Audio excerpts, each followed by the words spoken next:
She texted, "Hey, I need 2 months no contact for my healing." I replied, "Take it."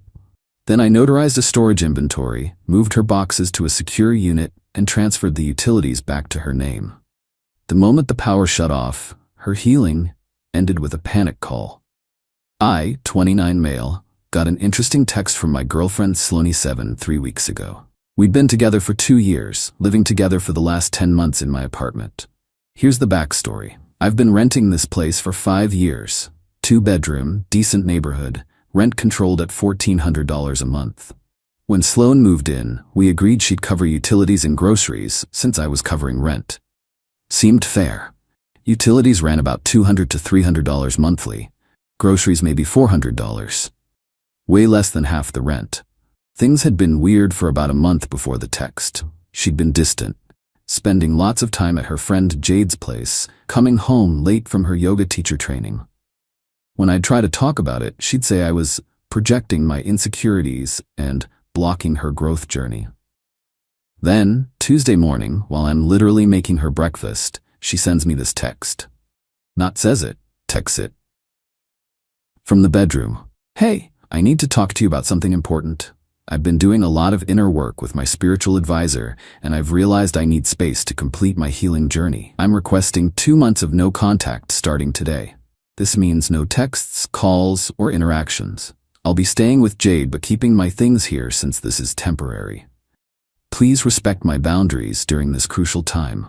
Namaste." I walk into the bedroom with her omelet. She's already packing a bag. "You're serious?" I ask. She doesn't even look at me. "My therapist says you'll probably resist this. It's normal, but if you really love me, you'll give me the space I need to heal." Heal from what?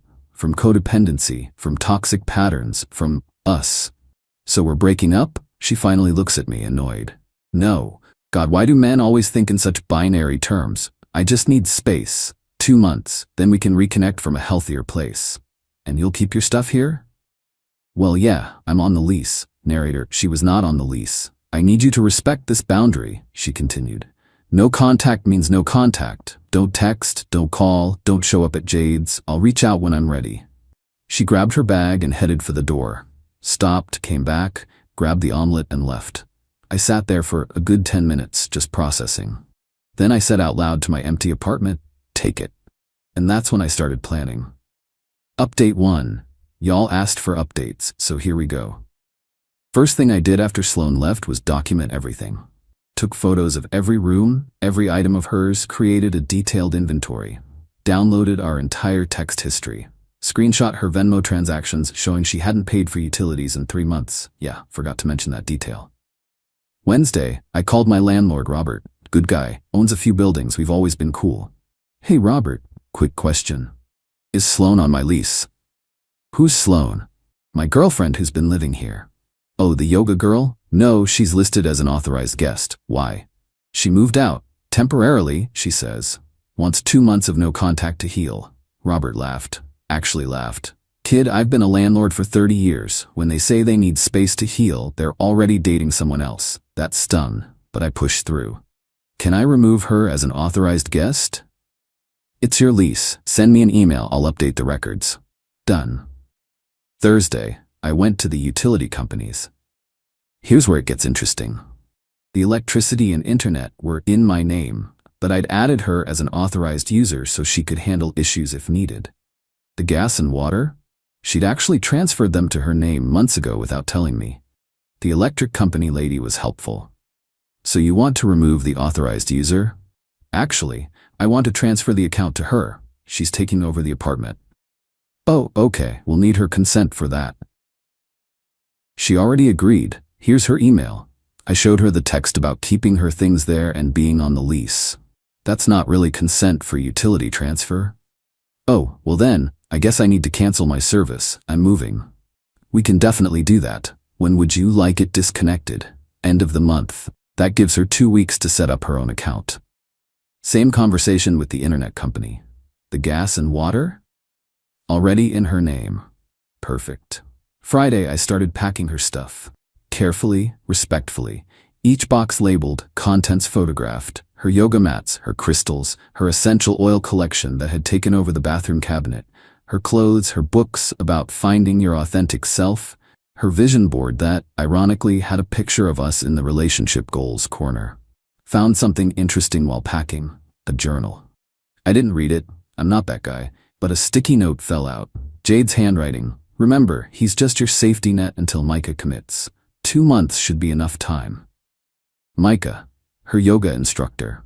The one who was just helping her perfect her form. Saturday, I rented a climate-controlled storage unit. Month-to-month lease, $150. Moved all her boxes there. Got everything notarized, the inventory, the photos, the receipt showing the unit was paid through the end of the 2 months she requested. Then I sent her an email, not a text. She said, no texts, right? Sloan, respecting your request for no contact and space. Since you've moved out, I've packed your belongings safely and securely. Storage unit details will be provided when you're ready to reconnect after your healing period. The apartment remains available for your return once you've signed a sublease agreement. Wishing you peace on your journey. Update 2. The first 2 weeks were quiet, suspiciously quiet.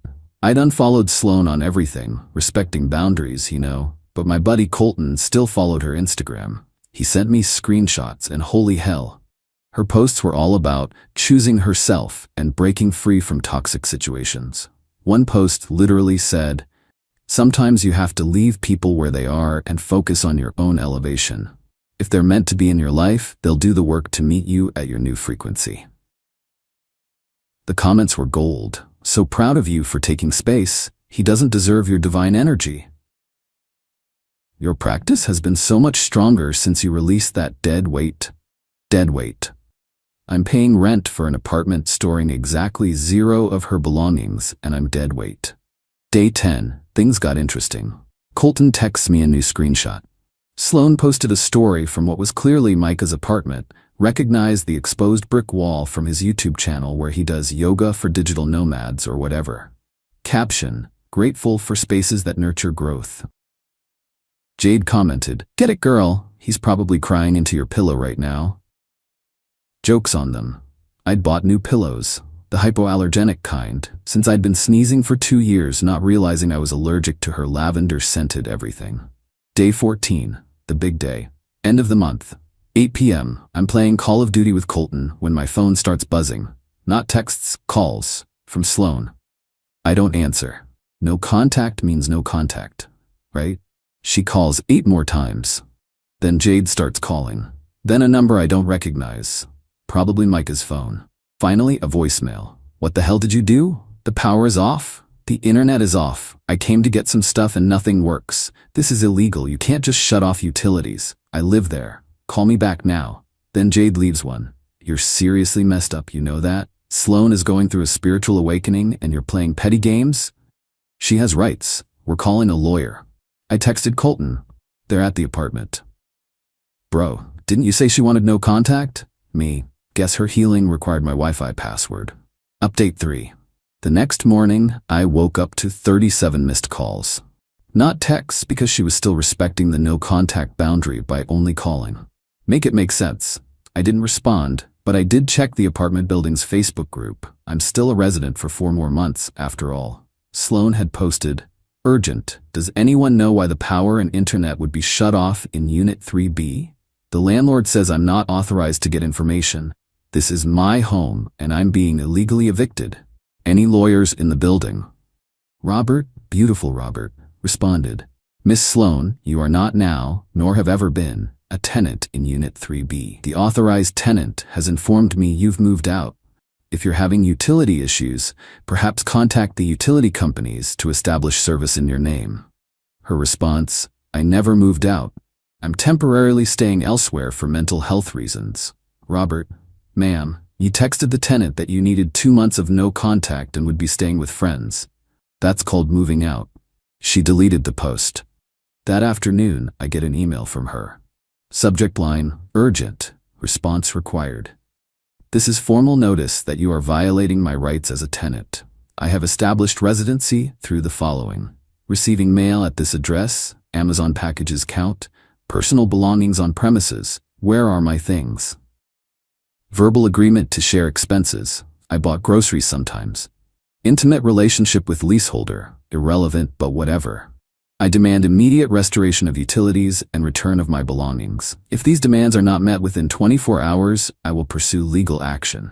Also, this is not breaking no contact, as this is a legal matter, not personal communication.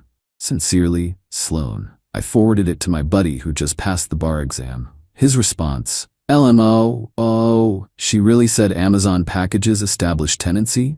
Tell her good luck with that. I crafted my response. Sloan, your belongings are safely stored as detailed in my previous communication. You requested 2 months of no contact and space to heal, which I'm respecting. Regarding utilities, the electric and internet accounts in my name were closed as I no longer reside there full-time. You're welcome to establish service in your name. Gas and water remain active as they're already in your name. The apartment is available for your return under a proper sublease agreement with standard tenant obligations, respecting your healing journey by maintaining the no-contact boundary you established. Her response came in 12 minutes. I cannot establish utilities without being on the lease. You know this. My reply, then perhaps you should have considered that before moving out. Storage unit information will be provided at the end of your requested 2-month healing period. 31 days remaining. Update 4. Things escalated fast after the utility situation. Sloan tried a new tactic. She sent Micah to the apartment. Yeah, the yoga instructor she was definitely not hooking up with showed up at my door Sunday afternoon. Hey man, he said, trying to do that bro handshake thing. We need to talk about Sloan. No, we don't. Please leave. Look, I know you're hurt, but this is getting out of hand. She just needs her things. Her things are safe. She can get them in 31 days when her no-contact period ends. Bro, be reasonable. She needs her work laptop. Interesting. She told me she was taking a sabbatical from work for her healing. His face did this twitch thing. Yeah, well, she needs it for meditation apps. Meditation apps on her work laptop. Look, just give me her stuff and we'll leave you alone. Can't do that. Legal liability. Only Sloan can claim her belongings, and she requested no contact. He stepped closer, puffing up. Don't make me. Make you what? Assault me on camera? I pointed to my video doorbell. Please, make my day. He deflated and left. 20 minutes later, Sloan emails again. Micah says you were aggressive and threatening. This is harassment. Also, I need my laptop for work. I lied about the sabbatical. Happy? I'm still working because someone has to be responsible. I didn't respond, but I did check something. Called her company's HR. I knew the number from when she'd made me call in sick for her multiple times. Hi, I'm trying to return some equipment that was left at my apartment. Laptop and some other devices belonging to Sloan. Oh, yes, we've been trying to reach her. She hasn't returned company property since her termination 2 weeks ago. Can you bring it to our office? Termination? Yes, job abandonment. She stopped showing up 3 weeks ago. No call, no show. We had to let her go. Interesting. So she got fired before she asked for no contact. I emailed Sloan. Your company contacted me about returning their property. I've coordinated with their IT department for pickup from the storage unit. They'll be in touch about the termination paperwork you haven't completed. Her response was immediate. You had no right to contact my employer. Former employer. They contacted my landlord looking for you. I was helping return their property. I'm going to sue you for everything. For storing your belongings safely and returning stolen company property? Good luck. Radio silence for 12 hours. Then at 2 a.m., the real panic set in. Please, I need my things. I can't afford a lawyer. Micah's roommate is coming back from abroad and I can't stay there. Jade's boyfriend is fed up with me being there. I have nowhere to go and no job. And my things are in storage, and I can't even afford to get the electricity turned back on, and the gas bill is overdue, and I didn't respond. No contact means no contact. Final update. The 2-month mark is still 3 weeks away, but this story has reached its conclusion. Last Tuesday, I get a call from Robert, the landlord. Hey kid, thought you should know. Your ex showed up at my office crying, asking to be added to your lease. Said you two had reconciled. We haven't even spoken.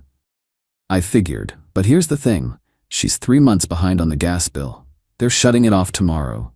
Remember how she'd put the gas in her name without telling me? And apparently hadn't paid it in months while I thought she was handling utilities? Also, Robert continued, She said she's been staying in the unit. Is that true? I haven't been there in 3 weeks. She has no key. She told me you gave her one. Check your records. I only have 2 keys, both in my possession. Turns out she'd been climbing in through the unlocked bathroom window. The one she always complained about me wanting to fix the lock on because who's gonna climb up 2 stories? Robert was not amused. That's breaking and entering. I need to evict her. She's not a tenant. Just call the cops. Already did. Wednesday morning, Colton sends me screenshots from Sloane's Instagram. It's a rant about narcissistic exes and financial abuse, and the system protecting abusers. But the best comment was from Micah. Stop posting about this. You said you were single when we started dating. This is getting weird. Oh, she told him we'd broken up months ago. He thought he was dating a single woman, not helping her cheat. The comment section exploded. Jade tried defending her, but even she seemed confused about the timeline. Someone from Sloane's former job commented, "Didn't you say you quit to travel with your new boyfriend? Why are you saying your ex financially abused you?" The post was deleted within an hour. Thursday, I get a text from an unknown number. "This is Sloane. I'm using Jade's phone. Please, I need help. I'm sorry about the no contact thing. I was confused. Can we talk?" I didn't respond. Friday, she sent one final email. "I know you hate me. I get it. I messed up. Micah dumped me when he found out I lied. Jade's sick of me. My parents think I'm having a breakdown. I just wanted space to figure things out with Micah, without feeling guilty. I didn't think you'd actually give me space. I thought you'd fight for me. For us. I thought you'd beg me to come back, and I could use that to show Micah you were controlling. Instead, you just let me go. And took everything with you. The storage unit wants $150 for next month, and I don't have it. I'm starting a new job next week at a coffee shop. Can you at least let me get my work clothes?" I did one last thing. I prepaid the storage unit for 1 more month and emailed her the access code. Added one line, "Unit is paid through next month. After that, it's your responsibility. Your healing period officially ends in 19 days. Please respect the no contact boundary until then." She didn't wait 19 days. She got her stuff that afternoon.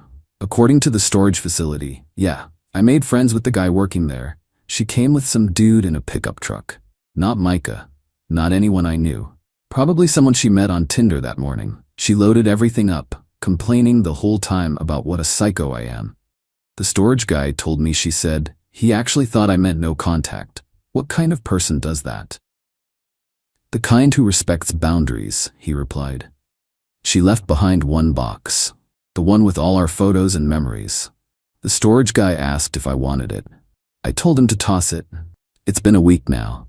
I'm still in my new place. I actually did move. Signed a lease on a nice 1-bedroom, no roommates, no drama. Sloane's tried reaching out through multiple channels.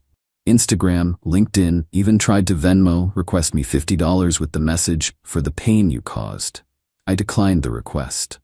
The last I heard from Jade, who messaged me to apologize for her part in everything, Sloane's living with her parents, working at that coffee shop, telling everyone I emotionally manipulated her by taking her boundaries too seriously. But here's the kicker. Micah posted a YouTube video called "How to Spot Emotional Manipulation in Relationships." It's 45 minutes of him basically describing his relationship with Sloane without naming names. My favorite quote: "When someone tells you they need space, but gets angry when you give it to them, they don't want space, they want control." The video has 200K views. Sloane commented from a fake account, "This is about me, isn't it? Really professional, Micah." He replied, "This video is for educational purposes based on common behavioral patterns. Any resemblance to specific individuals is coincidental." Someone replied to her comment, "Girl, if you think this is about you, that says more about you than the video does." So she asked for 2 months of no contact to heal. I gave her exactly what she asked for. Turns out what she really wanted was 2 months of me paying for her apartment while she test drove a new relationship, keeping me as a backup plan. Instead, she got what she actually asked for: space, distance, and the opportunity to heal without any of my toxic support like free housing and covered utilities. Funny how healing becomes a lot less appealing when you have to pay for it yourself. Eat it. Since everyone's asking, yes, I kept all the documentation.